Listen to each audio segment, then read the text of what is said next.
नमस्कार, मी Madhura. Apollo health talk या आमच्या खास कार्यक्रमात आपलं स्वागत. या कार्यक्रमात आपण ब्रेस्ट कॅन्सर विषयी चर्चा करणार आहोत आणि आजचा आपला विषय कॅन्सरवर यशस्वीपणे मात. आणि याविषयी आपल्याला मार्गदर्शन करण्यासाठी आमच्या स्टुडिओमध्ये आलेले आहेत अपोलो हॉस्पिटलचे डॉक्टर संदीप बिबटे आणि त्यांच्यासोबत एक रुग्ण आहेत नैना. त्यांनी कॅन्सरवरती यशस्वीपणे मात मिळवलेली आहे. ते मी दोघांचे आमच्या स्टुडिओमध्ये स्वागत करते. नमस्कार.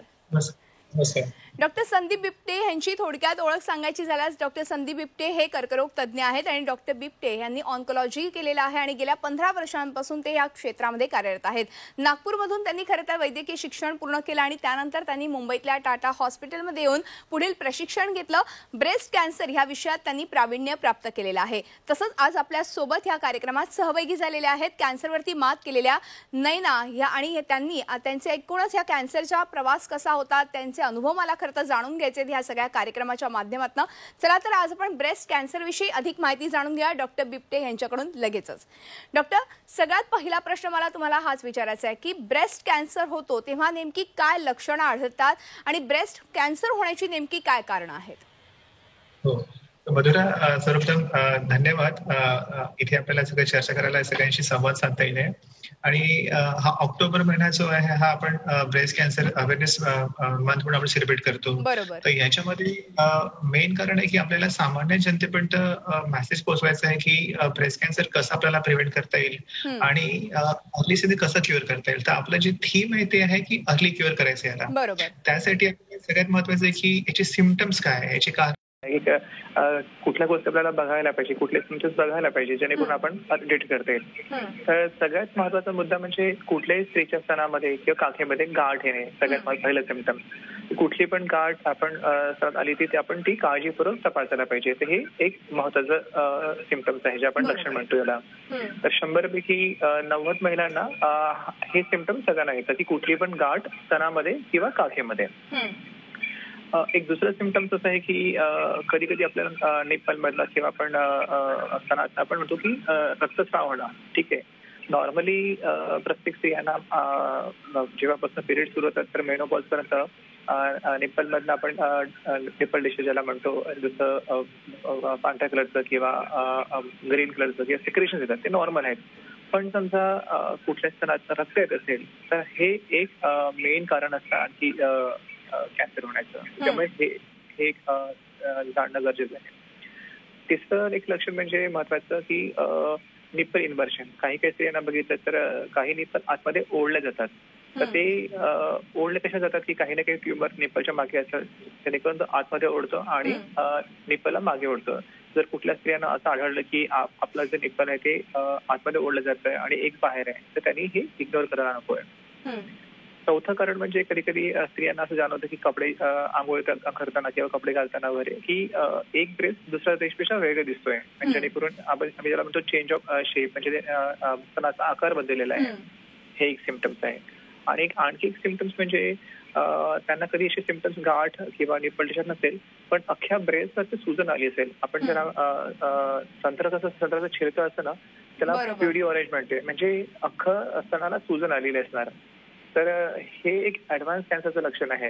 तर शक्यता ह्या सगळ्या अशा सिम्पटम्स मधनं बरेचदा 100 पैकी जवळपास 90 ते 95% रुग्ण अशा लक्षणांनी पुढे येतात. अर्थातच हे सगळी लक्षणं दिसायला लागल्यावरती आपल्याला काही टेस्ट करणं देखील तितकंच महत्वाचं असतं. मग अशा वेळेस कुठल्या टेस्ट करून घेणं अधिक महत्वाचं आहे आणि ह्या टेस्ट कुठे करून मिळतात त्याविषयी काय सांगाल? अगदी बरोबर.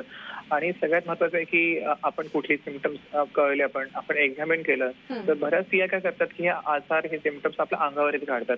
शक्यता ते पेरिफेरी जे रुग्ण खेड्यामध्ये आहेत ते येत नाही टेस्ट करायला. तर सगळ्यात महत्वाची टेस्ट म्हणजे यामध्ये आपल्याला एक तर सेल्फ एक्झामिनेशन करायचं आपल्याला, ब्रेस्ट एक्झामिनेशन. त्यात आपल्याला कळेल कुठली गाठ आहे आणि जसं काही आपल्याला जाणवलं जवळपासच्या डॉक्टरकडे जाऊन आपण ती दाखवायला हवी की ही गाठ कसली आहे. आणि त्यानंतर जे टेस्ट करायची ती म्हणजे महत्वाची म्हणजे मॅमोग्राफी करायची आपल्याला, ज्याला आपण सोनोमॅमोग्राफी किंवा एक्सरे मॅमोग्राफी म्हणतो. आणि त्या मॅमोग्राफीत काही जर आढळली की ही गाठ कॅन्सरची वाटत किंवा काही सस्पिशियस वाटतंय तर आपल्याला तिथे बायोप्सी करणं गरजेचं आहे. आणि ती बायोप्सी तिथेच सोनोग्राफी डिपार्टमेंटमध्ये केलं जात आहे. तर बायोप्सी, मॅमोग्राफी आणि बायोप्सी या दोन टेस्ट महत्वाचे आपल्याला हे पक्क करायला की हा कॅन्सर आहे की नाही. आणि तिसरी गोष्ट म्हणजे ह्या दोघांच्या आधी जर तिथे कोणी एक्सपर्ट असेल किंवा कोणी कॅन्सर सर्जन असेल किंवा ब्रेस्ट सर्जन असेल त्यांना आधी दाखवणं गरजेचं आपलं, जेणेकरून आपण ती कन्फर्म करायला हवं आणि मग टेस्ट करायला हव्या. डॉक्टर, आता तुम्ही सांगितलं की नेमकी काय कारणं असतात, काही लक्षणं असतात आणि ही आढळल्यानंतर आपण टेस्ट करणं तितकंच महत्वाचं असतं. कुठेही म्हणजे बऱ्याचदा असं होतं की ब्रेस्ट कॅन्सर आहे किंवा आपल्याला अशा प्रकारचं काहीतरी जाणवतंय आपल्या शरीरामध्ये बदल, तेव्हा आपण घाबरून जाऊ नये. आपण ताबडतोब डॉक्टरांचा सल्ला घेणं फार आवश्यक असतं. अर्थातच आपल्यासोबत आता एक रुग्ण आहेत ज्या कॅन्सरमधनं बाहेर पडलेले आहेत. आपण त्यांच्याशी देखील या संदर्भात चर्चा करूया. नैना, खरं तर तुम्ही कॅन्सर ह्या सगळ्यातनं गेलेले आहात. तुम्हाला जेव्हा ब्रेस्ट कॅन्सर झाला तेव्हा नेमकी कोणती लक्षणं आढळली आणि तुम्ही ताबडतोब डॉक्टरांकडे गेलात का? पहिल्यांदा मी सर्वांचा आभार मानते मला इकडे बोलवल्याबद्दल. आणि हा ब्रेस्ट कॅन्सर मंथ जसं डॉक्टर साहेबांनी म्हणलं की आपण सेलिब्रेट करत आहोत, तर हे एक माध्यम आहे सर्व महिलांपर्यंत पोहोचायचा की ब्रेस्ट कॅन्सर झाल्यामुळे तुम्ही घाबरू नका. तसं घाबरायची काही गरज नाही आहे. कारण की मला जसं माहिती पडलं तर म्हणजे मला ट्युमर्स असं मला वाटलं माझ्या ब्रेस्टमध्ये काहीतरी गाठ आहे.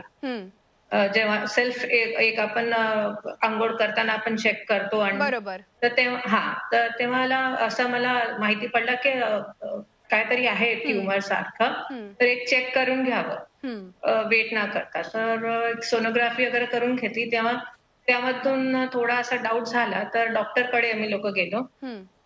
तर डॉक्टर साहेबांनी पुढची जे मॅमोग्राफी वगैरे होते ते सांगितले साहेबांनी करायला.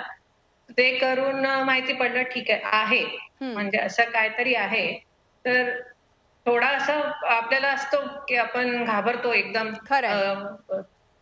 कॅन्सर आणि फॅमिली घेऊन आपण राहतो. तर ते सगळं नाही हे करून आपल्याला फॅमिलीचा जे सपोर्ट भेटतो बरोबर, तर ते महत्वाचं असतो. तर म्हणजे आणि डॉक्टरचा सपोर्ट भेटला तेही महत्वाचा होता. डॉक्टरांनी सांगितलं की व्हेरी इनिशियल स्टेज आपल्याला माहिती पडलेलं आहे, तर काय घाबरायची गरज नाही. ते क्युरेबल आहे, आपण ऑपरेट करू शकतो. अगदी. नैना, आता तुम्ही जो मुद्दा सांगितला तो फार महत्वाचा आहे, कारण की पहिल्या स्टेजमध्ये किंवा लवकर याचं निदान झालं तर नक्कीच त्याचा फायदा होऊ शकतो. आणि त्यासाठीच खरं तर ऑक्टोबर महिना जो आहे तो खास करून ब्रेस्ट कॅन्सर अवेअरनेस खरं तर महिना म्हणून ओळखला देखील जातो. डॉक्टर, या अशा अवेअरनेस प्रोग्राम्समुळेच कदाचित स्त्रियांमध्ये या ब्रेस्ट कॅन्सरविषयी जी मनात भीती होती ती नक्कीच आता दूर झाली असणारच आहे. मात्र ह्या सगळ्यावरती प्रतिबंधात्मक काही उपचार आहेत का? कारण की ब्रेस्ट कॅन्सर हा अनुवंशिक असतो का ही देखील अनेकांना शंका वाटत असते. त्याबद्दल मला जाणून घ्यायचंय. हो, तर अगदी बरोबर, हा खूप महत्वाचा प्रश्न आहे. आणि ब्रेस्ट कॅन्सर हा आपण पहिलं असं जाणूया की ह्या अवेअरनेस कॅम्पमुळे किंवा अवेअरनेसमुळे आपण काही होण्याच्या आधी आपण त्यांना पिकअप करतोय. तुम्ही जर बघितलं की पाश्चात्य देशामध्ये किंवा वेस्टर्न कंट्रीजमध्ये हा कॅन्सर फार क्युरेबल आहे किंवा अर्ली पिकअप करतात, म्हणजे छोटे ट्युमर आणि 1 सेंटीमीटर 2 सेंटीमीटर. पण आपल्या भारतामध्ये 50% स्त्रिया हा स्टेज 3 स्टेज 4 मध्ये येतात. त्याचं कारण हेच की इग्नोरन्स, म्हणजे ही गाठ साधी गाठ असावी किंवा ही गाठ दुधाची असावी असा स्वतः भ्रम करून ती येत नाही आणि कॅन्सर वाढतो. तर ह्या लोकांमध्ये कसं पोहोचता आपल्याला, तर हा एक जो माध्यम आहे हा अवेअरनेसचा, जेणेकरून आपण प्रत्येक घरोघरी पोहोचतोय आपल्या मेसेज मधनं आणि त्यांना सेल्फ एक्झाम शिकवतोय, जेणेकरून आपण सेल्फ एक्झामिनेशन करतो ती गाठ आपल्याला ऍटलीस्ट 1 सेंटीमीटर 2 सेंटीमीटर माहित पडेल आणि ते येता येईल. आपण ते जरी नाही केलं तर ती गाठ मोठी 4-5 सेंटीमीटर होईल. तर त्या रुग्णाचा जो ट्रीटमेंट आहे ती ऍडव्हान्स स्टेज मध्ये जात आहे. हे अवेअरनेस अगदी बरोबर आहे. आणि दुसरा प्रश्न जो होता की हे अनुवंशिक आहेत की आहे, हो, तर ब्रेस्ट कॅन्सर हा अनुवंशिक आहे. एक अराउंड 5 ते 10% आपण जर 100 रुग्ण घेतले तर त्यापैकी 5 ते 10% रुग्णांमध्ये ना हा अनुवंशिक असतो. आता अनुवंशिक म्हणजे काय, तर कुणाच्या घरी family history of breast cancer असतं, म्हणजे कोणाच्या आईला आहे, आजीला होता किंवा मावशीला असेल, तर हा जेनेटिक लेवलमध्ये ट्रान्समिट होतो.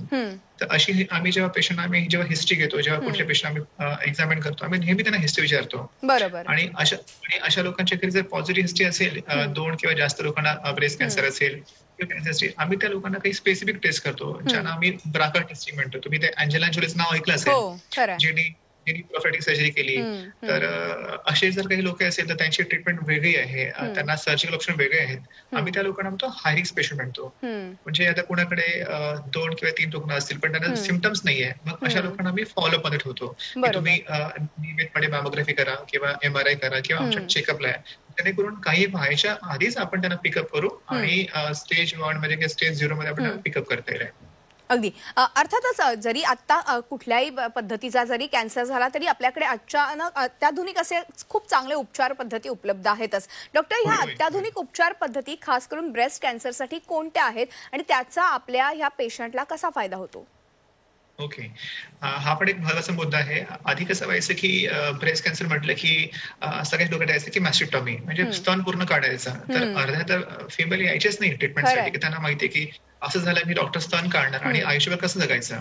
सगळ्यात महत्वाचं सांगायचं म्हणजे आज आपल्याकडे आपण ब्रेस्ट सेव्हिंग सर्जरी करतो आणि त्याच्यामध्ये फक्त आपण ट्युमर काढतो आणि फक्त ग्लँड्स काढतो आणि पूर्णपणे स्तन काढायची गरज नाही. तर हे कधी पॉसिबल आहे जेव्हा आपण ट्युमर अर्ली स्टेज मध्ये डिटेक्ट करू तेव्हा. बरोबर. आणि सगळ्यात महत्वाचं म्हणजे आम्ही या सर्जरीला 23 अवर्स सर्जरी म्हणतो. म्हणजे काय 24 तास थांबायची गरज नाही पेशंट हॉस्पिटलला.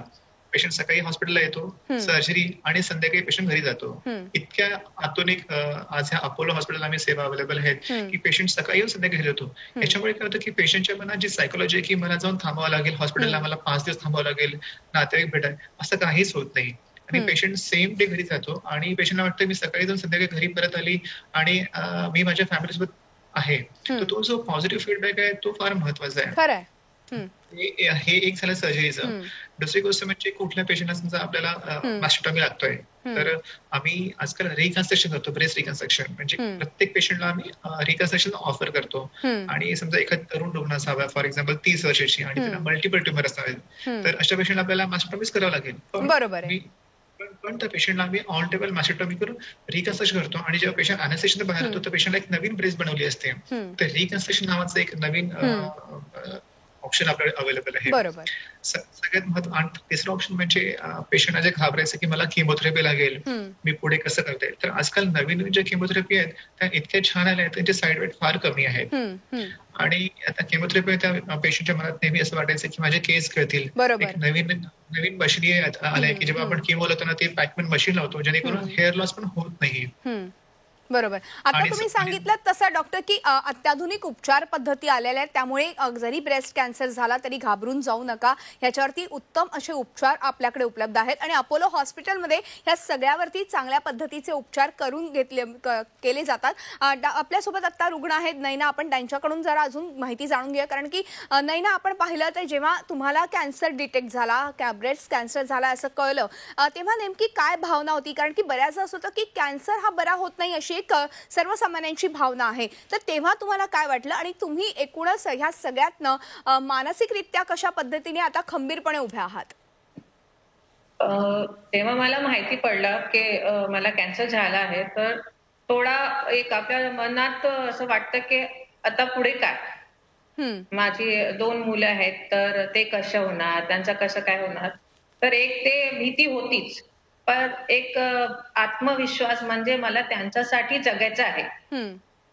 तर ते आपण यावर मात करू शकतो. एक तो जिद्द होती की नाही मला ते बाहेर येऊन त्यांच्याशी फाईट करून राहायचं आहे माझ्या मुलांबरोबर. आणि त्यामध्ये मला एकदम काय बोलू म्हणजे देव सारखे मला डॉक्टर भेटले. डॉक्टर बिबटे साहेबांनी एकदम सांगितलं की तुम्ही काळजी घेऊ नका, तुम्ही 24 आवर्स मध्ये तुम्ही तुमच्या घरी जाऊ शकता. कारण की being my profile I am a social worker. तर मी माझी स्वतःची संस्था आहे आणि एक organization food and drugs consumer committee आहे त्यांच्यावर पण मी नॅशनल लेवलवर काम करते. तर ट्रॅव्हलिंग आणि हे सगळं माझं काम असतात. आणि ड्युरिंग माय ट्रीटमेंट असं नाही की मी घरी बसून राहिली. हो, म्हणजे ट्रीटमेंट घ्यायची जे किमो वगैरे होतं ते 8 दिवस 10 दिवस ते मी रेस्ट करायची घरी. बाकी नंतर आपलं काम जसं होतं तसं करायचं. म्हणजे एक फॅमिली सपोर्ट एवढं स्ट्रॉंग भेटला. म्हणजे इकडे तुमचं काय की तुम्हाला फॅमिली सपोर्ट पाहिजे. बरोबर. असं फॅमिलीमध्ये डिप्रेशन माहोल असणार तर तुम्ही डिप्रेशन मध्ये जाणार. तर तर ते एकदम ऍक्टिव्ह होते आणि महत्वाचं तर डॉक्टर साहेब खूप इम्पॉर्टन्स असतं. म्हणजे डॉक्टरनी एक हिंमत दिली आम्हाला की तुम्ही बरं होऊ शकता, तर बाकीचं होऊन जातं. खरंय, खरंय. अर्थातच आता तुम्ही खूप चांगला मुद्दा मांडला, की डॉक्टरांनी जर हिंमत दिली आणि घरच्यांनी जर सपोर्ट केला, तर नक्कीच आपण ह्या आजारातून मुक्त होऊ शकतो आणि पुन्हा नव्यानं आयुष्य जगू शकतो. डॉक्टर, मला हेच जाणून घ्यायचंय, कारण की बऱ्याचदा कॅन्सर झाला की ह्या सगळ्यातनं आपण कॅन्सरमधनं उपचार घेऊन बाहेरही पडतो, मात्र तरी सुद्धा मनामध्ये एक सतत भीती जाणवत असते.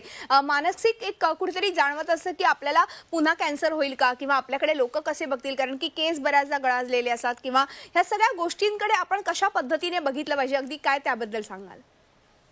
अगदी बरं. आणि हा पण एक महत्वाचा प्रश्न आहे. बऱ्याच स्त्रियांना आधी तर एक भीती असं म्हणत की कॅन्सर झाला तर मला माझे नातेवाईक विचारतील, मला लोक काय विचारतील, मी जगाला कसं फेस करू. पण जोपर्यंत आपण आपल्या मनात ऍक्सेप्ट करत नाही की मला याच्यातनं बाहेर निघायचं आहे, आपण पुढे जाऊ शकत नाही.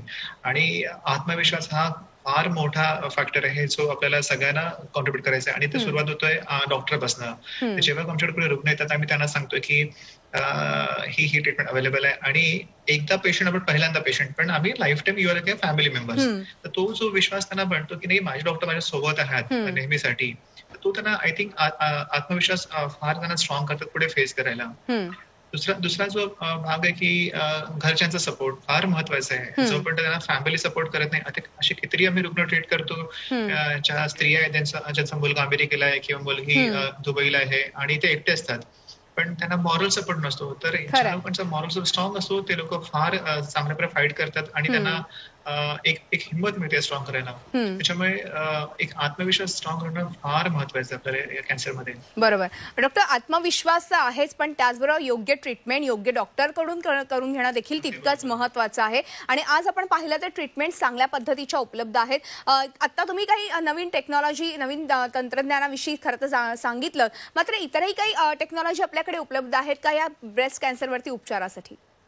हो, महत्वाचं म्हणजे ह्या सगळ्या ट्रीटमेंट ब्रेस्ट कॅन्सरमध्ये सगळ्यात महत्वाचा जो भाग आहे तो आहे सर्जरी. बरोबर. तर आपल्याला आणि सर्जरी बरेच रुग्ण काय होतात की ब्रेस्ट कॅन्सर डायग्नोज झालं की ते सहसा एक्सपर्टकडे पोहोचत नाही. तर ते काय करतात, आपल्या जनरल डॉक्टरला जनरल फिजिशियन दाखवतात, मग त्यांच्या ओळखीचे कोणी सर्जन त्यांना दाखवतात, मग तिथे आधी एक सर्जरी केली जाते, लंग काढला जातो, मग त्याचा रिपोर्ट येतो, मग रिपोर्ट येऊन मग तो एक्सपर्टकडे येतात. ह्या सगळ्या गोष्टींमध्ये ना सगळ्यात महत्वाचा जो वेळ 1-2 मिनिटचा वेळ जातो. त्याच्यामध्ये पेशंटची जी फायनान्शियल अवस्था आहे ते पण सगळं ढासळून जातं, कारण 2-3 ऑपरेशन झालं तर. आमच्याकडे 30 ते 40% रुग्ण जे येतात ना ते कोणीतरी ऑपरेट केले बाहेर, कोणीतरी अर्धवट केले असे येतात. मला या माध्यमातून सगळ्यांना हाच मेसेज द्यायचा आहे की तुम्ही कुठला पण तुम्हाला डायग्नोज झाला किंवा काही पण झालंय तर आधी तुम्ही थेट एक्सपर्टकडे साधा, जेणेकरून जो मधला हा वेळ आहे तो आपल्याला अवॉइड करता येईल आणि जे काही बेस्ट ट्रीटमेंट ते मिळता येईल. कारण पुन्हा पेशंटला सर्जरी करणं म्हणजे पेशंटच्या मनामध्ये आणखी निराशा उत्पन्न होतं. मग अगदी अगदी अर्थातच ह्या सगळ्या गोष्टी आहेत. योग्य ट्रीटमेंट मिळणं, त्याचबरोबर योग्य पद्धतीने आपण आत्मविश्वास पुन्हा एकदा कमावणं हे फार महत्वाचं आहे. बऱ्याचदा असं होतं की कॅन्सर झाल्यावरती कुठेतरी आपण घाबरत असतो, आपण बरे होऊ की नाही ही मनात शंका सतत असते आपल्या. मात्र आता सर डॉक्टर, अजून एक महत्वाचा प्रश्न, तो म्हणजे आता सध्या कोरोनाच्या या सगळ्या संकट काळामध्ये कॅन्सर पेशंटने किंवा ब्रेस्ट कॅन्सर पेशंटने नेमकी काय काळजी घ्यायला पाहिजे? तर आता ही काळजी याच्यात दोन प्रकारचे रुग्ण आहेत. एक तर त्यांची ट्रीटमेंट झाली आहेत किंवा जे एक ऑनगोईंग ट्रीटमेंट आहेत. ठीक आहे. आता हा कोरोना हा विषाणूचा हा जो पॅन्डेमिक आहे हा तर लगेच काही संपणार नाहीये. ठीक आहे. त्याच्यामुळे आपल्याला जी ऑनगोईंग ट्रीटमेंट ती पूर्णपणे पार पाडायचीच आहे. जे कोणी सर्जरी आधी करायची आहे, कोणाचं केमोथेरपी ते करायचं आहे.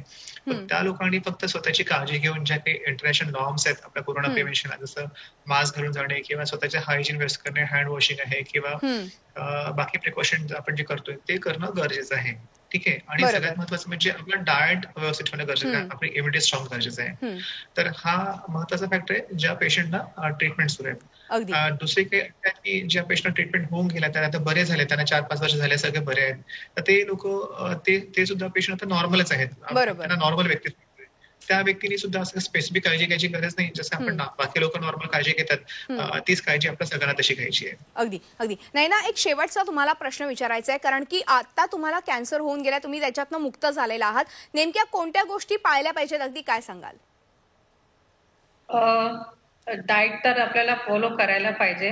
परत बेसिकली आपलं जे झोपायचा टाइम असतं, आजच्या वेळेत आपण खूप उशिराने झोपतो. बरोबर. तर late night sleep also happens this. तर एक ते आपल्याला टाळायला पाहिजे. खरंय. आणि जास्तीत जास्त काय म्हणजे स्ट्रेसनी पण आपण हा प्रॉब्लेम फेस करू शकतो. खरंय. तर स्ट्रेस जितकं होऊ शकतो लोकांना स्ट्रेस फ्री राहायचं.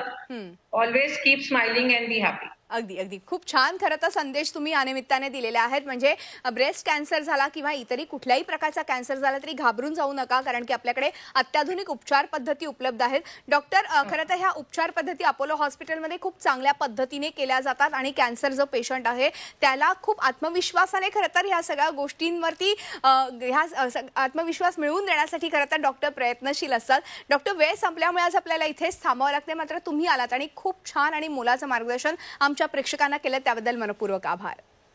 थँक्यू मॅडम, धन्यवाद. आणि यानंतर अपोलो हेल्थ टॉक या आमच्या खास कार्यक्रमात आज आपण इथेच थांबतो. तुम्ही पाहत राहा आमचा खास कार्यक्रम अपोलो हेल्थ टॉक.